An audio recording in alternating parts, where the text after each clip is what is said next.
This podcast is brought to you by North Carolina's electric cooperatives.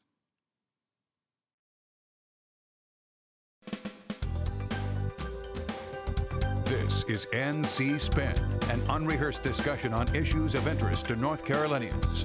Now, here is your moderator, Tom Campbell.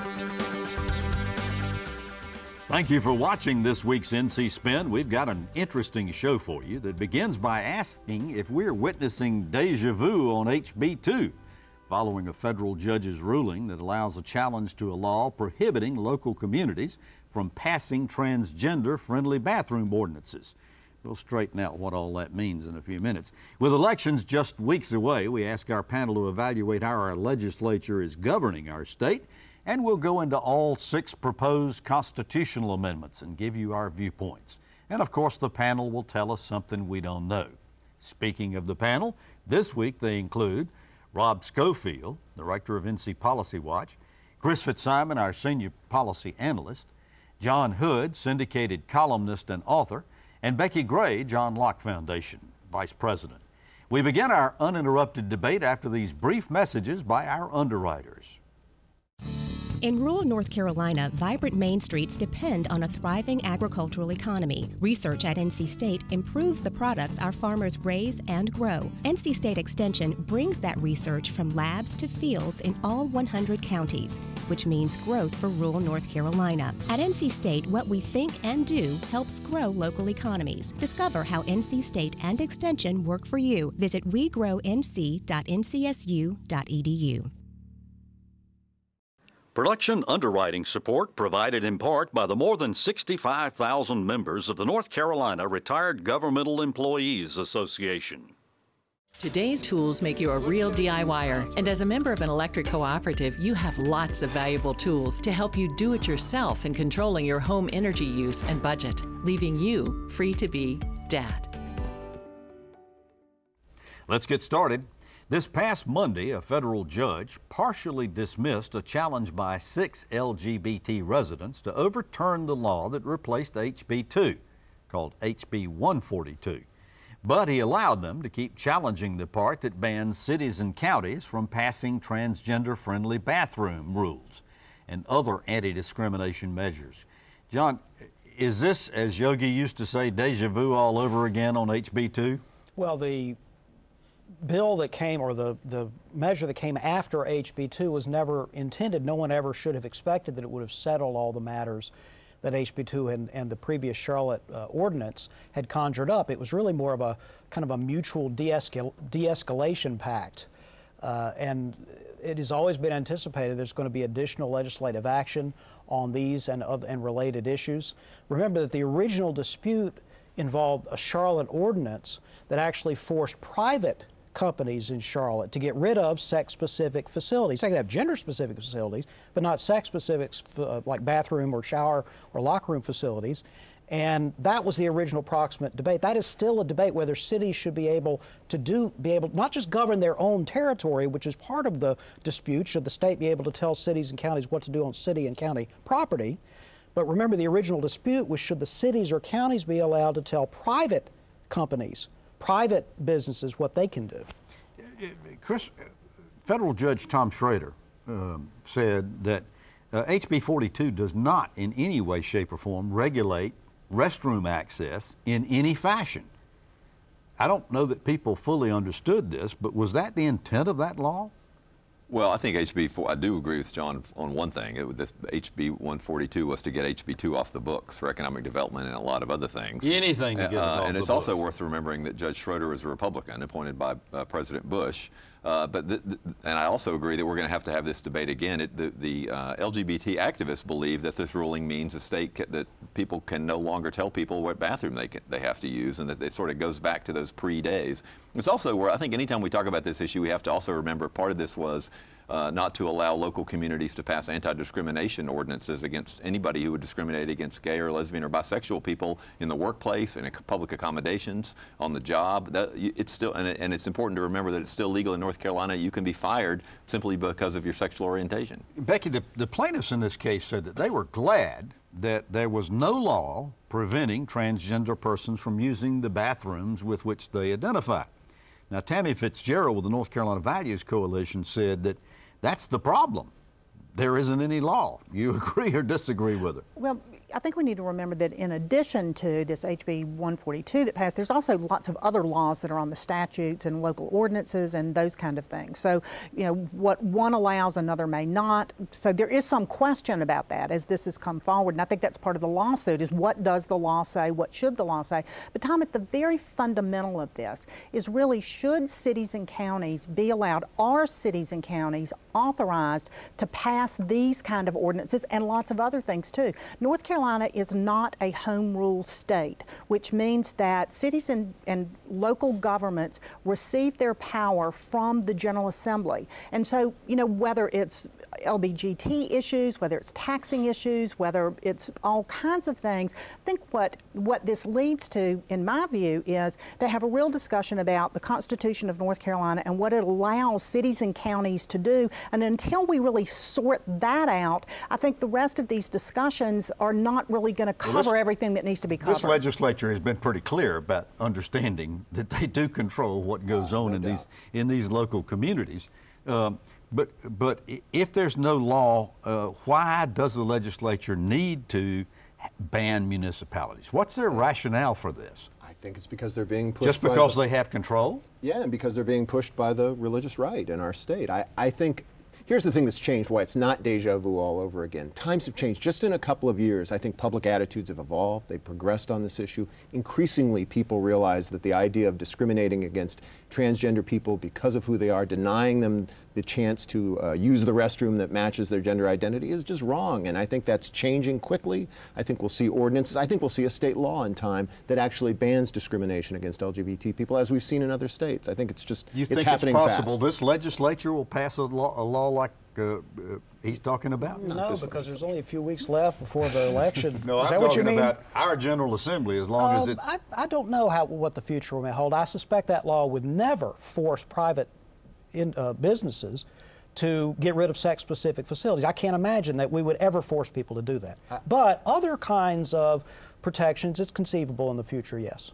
So where's all this heading, Chris? I mean, they're going to be able to proceed with the lawsuit that regarding municipalities and so forth. What are we expecting? Well, it's going to go through the federal courts, and as everything does, and eventually will end up, if it continues, to go to the Supreme Court. But it doesn't preclude the debate that Rob referred to. I think we're going to have this ongoing debate about human rights in North Carolina. We're already having it. It's only going to continue, and the direction is certainly clear to be more respectful of whether people are transgender or gay or lesbian or bisexual. At some point, they have to have the same basic human rights as everybody else. That's the bottom line of the whole debate. Becki, how is this possibly impacting the decision of Amazon so far as HQ2 and Apple so far as the big research campus that they're talking about bringing to North Carolina?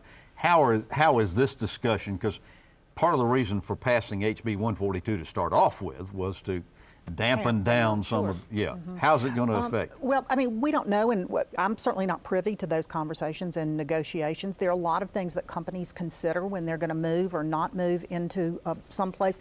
In the aftermath of HB2, there was a lot of, inflammatory, I think, things that went on, and there was a backlash from a lot of companies, I mean, sports teams and everything else. The direct impact of that, I'm not sure.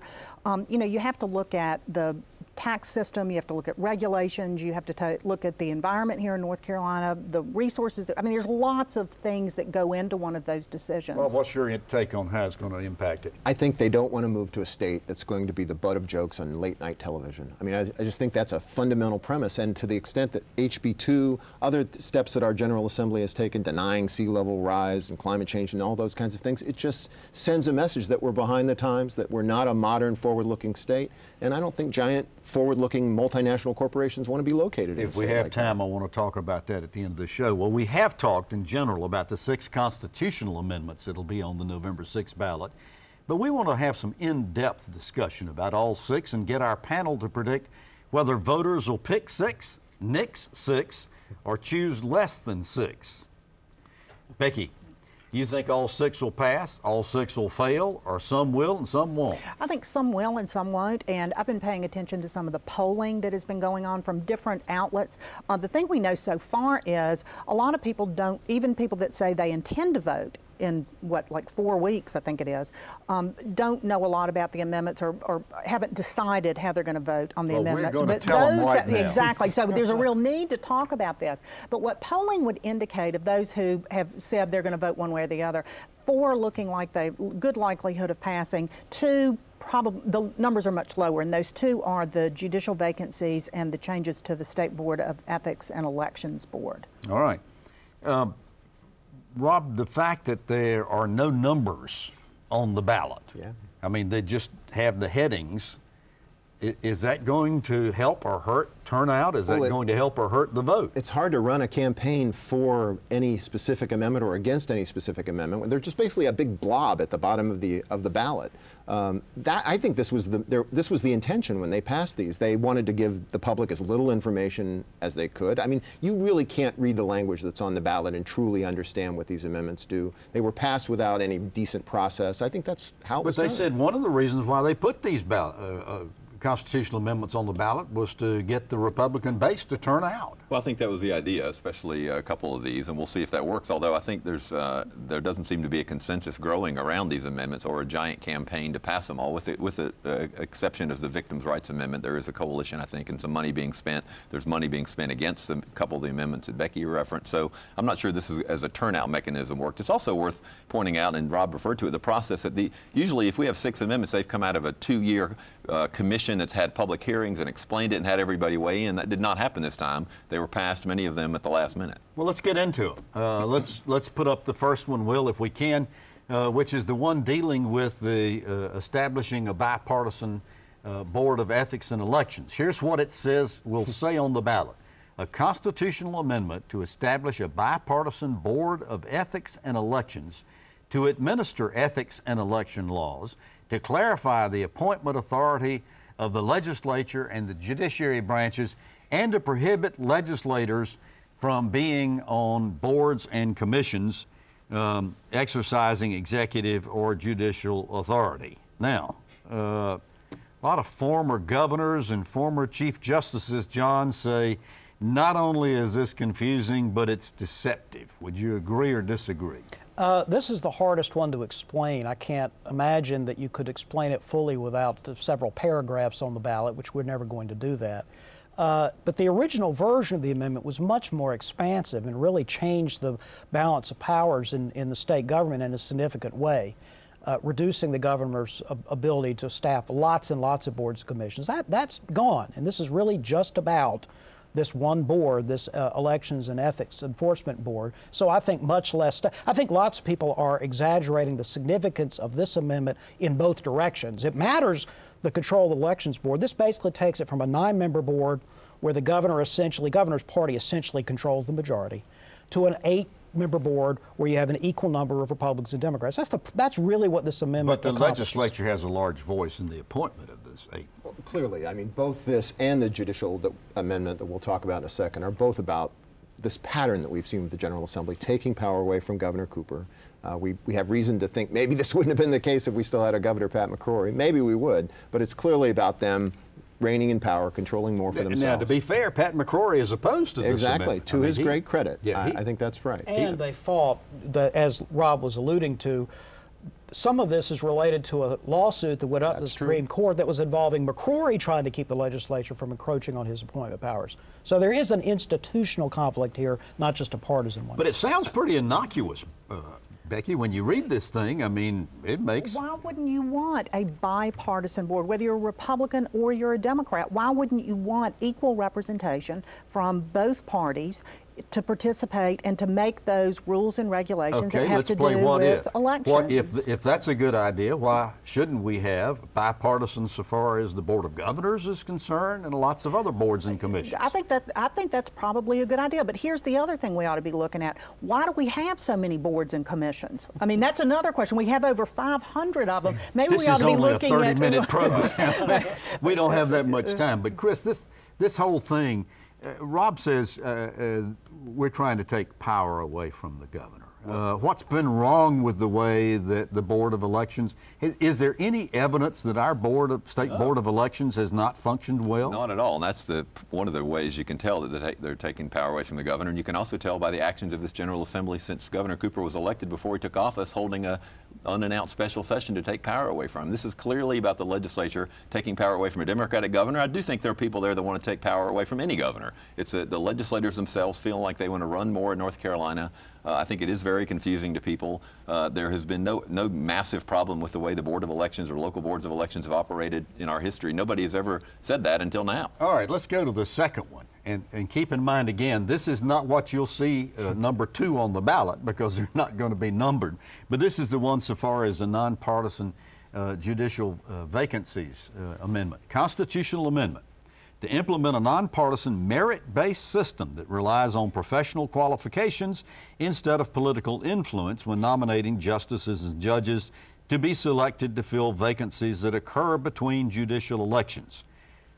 Sounds innocuous, but again, former governors and justices, Rob, say it's deceptive, and they're going to vote against it. And why? They should.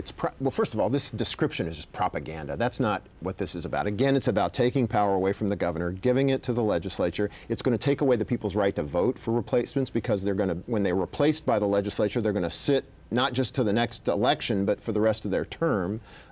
There's actually a provision in the bill that actually, or in the amendment, that says that the governor can't veto a bill that includes this judicial appointment that the legislature is putting forward. That could at least perhaps be attached to other matters. We could see another way of reining in the governor's ability to veto bills. Becki, you talked about or Chris talked about the fact that there are ads running against this and the amendment.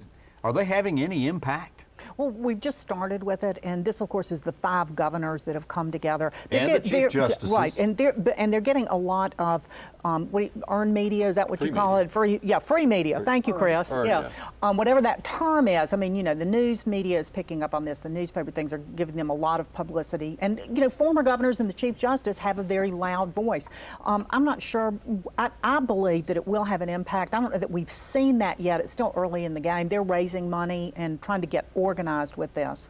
It's easy to boil this down, though. Who did the public, if I was selling this anti-amendment thing, do you want the governor to have more power appointing judges, or do you want the General Assembly? I mean, that's fundamental. Well, let me go back to the question I asked earlier, John. Is there any evidence that the fact that the governor's been doing this all these years or decades in North Carolina, any evidence it's not worked well? Well, actually, this is one where you can make some arguments that it's a problem. The argument was that Governor Perdue, at the end of her term, appointed a bunch of judges to vacancies that she shouldn't have, that she was basically stacking the court. I'm sure the Democrats would make the same argument against the Republicans. In my view, it wasn't so much a problem of giving the legislature a role in staffing judicial vacancies. Actually, lots of states do that. The federal system is such that when you have a good presidential appointment, you have Senate confirmation, as we all well know right now. I think, though, doing it this way is sort of backwards, where the legislature presents options for the governor to choose from, and I just think if you're going to do this, you should offset it by giving the governor more power somewhere else. All right, we said this is one that might not pass.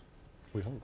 The first two might not. I mean, you know, it just seems to me that if we're going to do this, we should, as Chris had alluded to, there should have been a process for discussing this. Think about, this is a really radical change to the way we pick some very important public officials. It was rammed through the General Assembly in the last week of the session. There hasn't been any real discussion, and that description that's on the ballot, nobody's going to understand that. And curiously, it seems to be something that these two seem to be where Republicans and Democrats, some Republicans and Democrats, can come together and agree. Yeah, but on the judicial vacancies, I mean, one thing that we've seen is where judges who or candidates for a particular seat have lost the election. The voters have rejected that person, but yet a governor comes back and then when the vacancy occurs, puts that person into the seat that was recently vacated, even though the voters had rejected them. So in my mind, doing it this way and really looking at the qualifications of the judges and not, in my mind, this takes the partisanship out of it.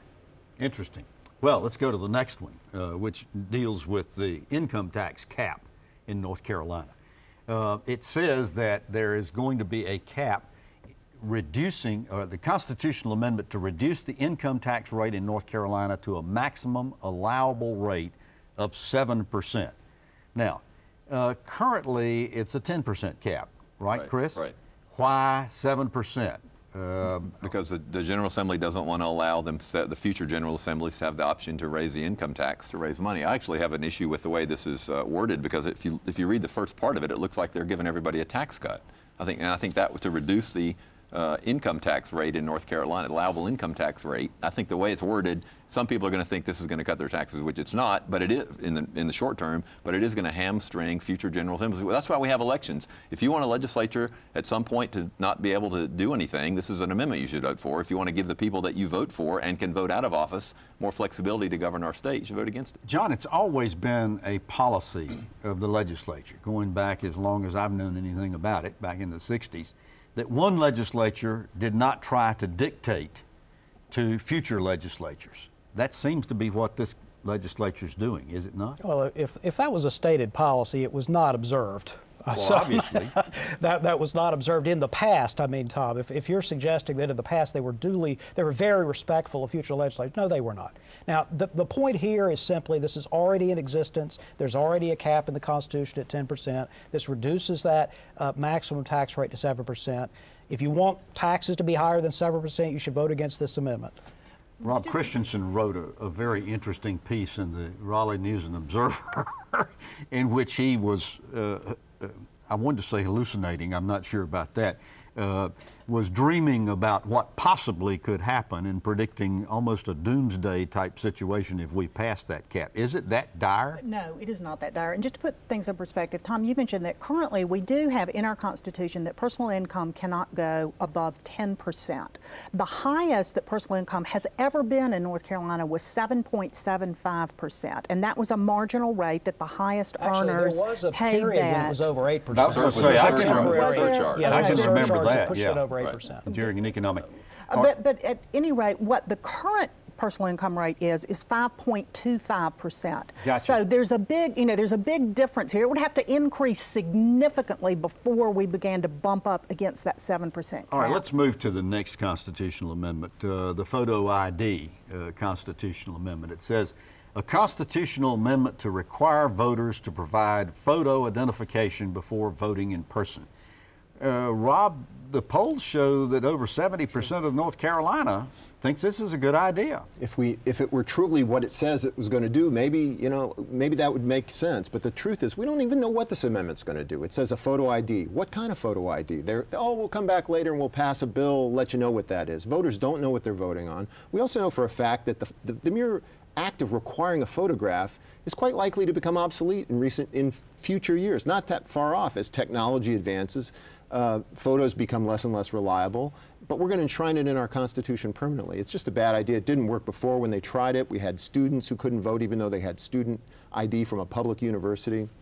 It's about suppressing the vote amongst people who are going to vote for Well, okay, let's chase that Democrats. rabbit for a second. Help me understand, why is this suppressing the vote of people who can't have an ID? Well, the argument is that, yes, the state may make efforts to offer free IDs to people who don't have driver's licenses, but there are barriers to acquiring those licenses. There may be, particularly for elderly people, there are some documents that they don't have, they don't possess. I think those are problems worth solving. I don't think they are very persuasive arguments for being against this, which is going to pass easily. But there are hundreds of thousands of people who will be affected by it. Well, what we've seen, I mean, North Carolina's not the first state to do that. I mean, I think it's 33 states across the country either have in their statute or in their constitution the requirement for the photo ID. What we've seen in those states is this has not suppressed the vote. As a matter of fact, in states where this is passed, more people vote because they have confidence in the integrity of the election. All right, let's go to the next constitutional amendment. This is the one that's commonly known as Marcy's Law, a constitutional amendment to strengthen protections for victims of crime, to establish certain absolute basic rights for victims and ensure the enforcement of these rights. Chris, this Marcy's Law got a lot of bipartisan support in the legislature. Why a constitutional amendment? Well, that's a good question, number one. Number two, no politician wants to be on the record as voting against victims' rights. There are real questions about how this is going to be implemented. Policy Watch has done a story about this is going to cost tens of millions of dollars, which really wasn't discussed. This could be a burden on our court system. Everybody wants victims to have rights. I'm not sure we have thought this one out enough. All right. Well, and the last one is protecting the right of the people to hunt and fish. Which is saying like we're in favor of God and country and motherhood and so forth like that. People who like to hunt and fish. Yeah, all right. So I've got a minute left in the show. Tell us something we don't know, Becki. We have $2 billion set aside in a rainy day fund. This money didn't fall out of the air. This money is there because of smart fiscal management and planning. John? The average loss of legislative seats in midterm elections in North Carolina is 11 seats. Interesting. One of the untold stories of this election, Republicans now have 33 governorships. They may have 23 or 24 after the November election. Interesting. Superintendent Mark Johnson has run afoul of state law once again. He created a new website that was not cleared by state officials as it should have been. All subjects we need to talk about in future shows. Well, you've heard our spin on the issues of the day. To stay informed all during the week, sign up for our free weekly email newsletter, give your feedback, and read my column. Visit our website, ncspin.com, or catch NC Spin on Facebook, and join us next week when we'll have more balanced debate for the Old North State. Until that time, stay informed and watch out for the spin.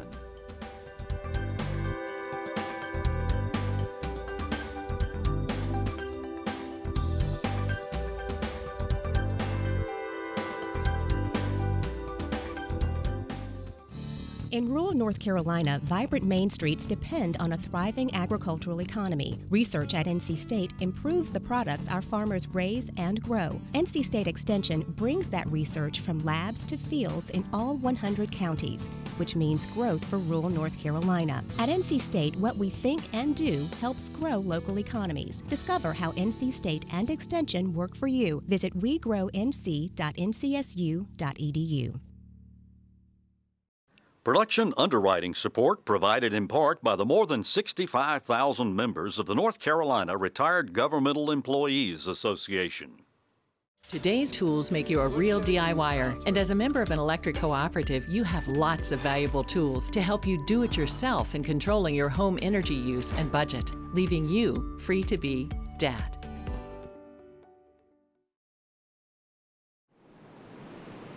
North Carolina Channel is made possible by the financial contributions of viewers like you who support the UNC TV network.